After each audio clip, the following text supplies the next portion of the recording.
Maswerteng hapon po mga ka-STL. Narito na po ang resulta ng STL Batangas para sa araw na to, second draw.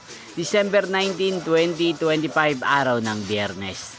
Naway ang mga natayaan nyo pong mga numero kanina ay manalo nawa ngayong hapong ito, 4:30 PM. Kaya kunin nyo na po ang inyong mga ticket. Narito na po ang resulta.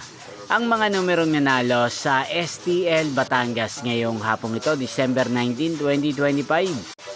4:30 PM. Second draw result, 5 at 29 in exact order. Again, 5 at 29.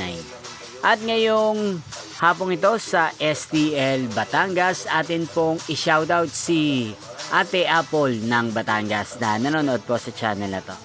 Shoutout po sa inyo, Ate Apple. Sana po ay nasa maayos kayong kalagayan. At sa lahat po ng mga taga Batangas, shoutout po sa inyo pong napanood ang resulta ng STL Batangas. Magkita-kita pong muli tayo mamayang 8:30 PM.